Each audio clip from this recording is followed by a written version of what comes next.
और ये अब होना चाहिए अमित शाह जी, मैं हाथ जोड़ के निवेदन करती हूँ, अब ये होना चाहिए।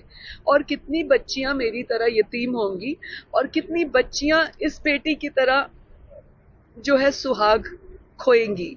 प्लीज, ये एक ऐसा जख्म है, ऐसा दर्द है जो कभी नहीं भूलेगा। और मेरा विशेष तौर पर आने का मकसद बहुत दिल पक्का करके आने का था।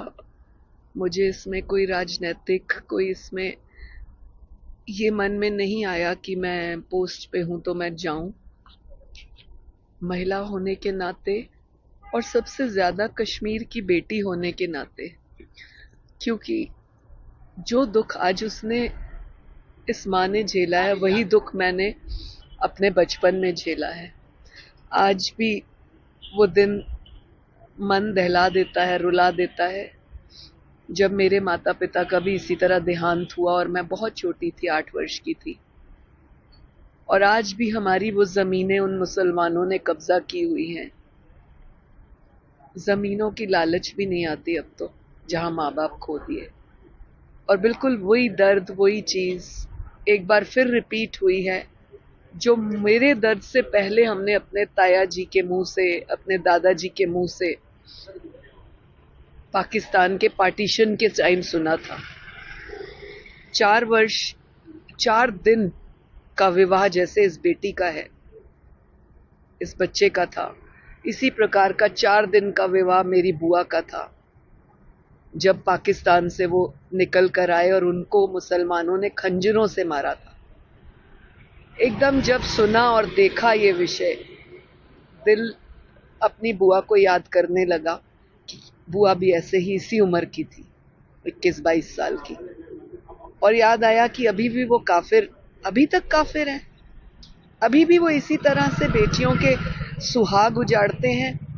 आप चैनल्स के माध्यम से एक कश्मीर की बेटी होने के नाते और उन सब दुखों को झेले हुए होने के नाते 2-2 बार मैं अपने देश के गृह मंत्री अमित शाह जी से, अपने प्रधानमंत्री जी से हाथ जोड़ के निवेदन करती हूँ कि और बेटियां हमारी तरह ना छोड़ी जाए, इस तरह का दर्द और ना दिया जाए। और मैं इस बेटी से कहकर आई हूँ, उसकी माता जी से, कि कुछ दिन आपको ये दर्द तो झेलना ही है, लेकिन ये जीवन भर का है। महिला आयोग के दरवाजे, इस सरकार के दरवाजे आपके लिए हमेशा खुले हैं।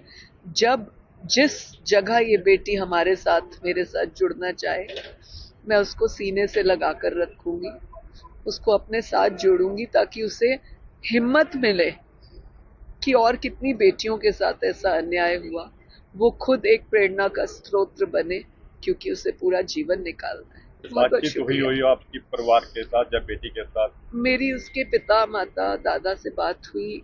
उस बच्ची की हिम्मत नहीं है बात करने की, परंतु मैं कुछ दिन निकलने के बाद एक बार पुनः उस बेटी को मिलने आऊंगी। तो कल आज वहाँ पे बमबारी वगैरह हुई है, उसको कैसे देखते हैं? देखिए, जिस हिसाब से मोदी जी ने बात की है, जिस हिसाब से राजनाथ सिंह और अमित शाह जी ने तय किया है, एक आम नागरिक के नाते अगर आप सोचो और एक कश्मीर की बेटी के नाते अगर आप सोचो, मुझे लगता है इनका अंतिम समय आ गया है और ये अब होना चाहिए अमित शाह जी, मैं हाथ जोड़ के निवेदन करती हूँ, अब ये होना चाहिए। और कितनी बच्चियां मेरी तरह यतीम होंगी और कितनी बच्चियां इस बेटी की तरह जो है सुहाग खोएंगी। प्लीज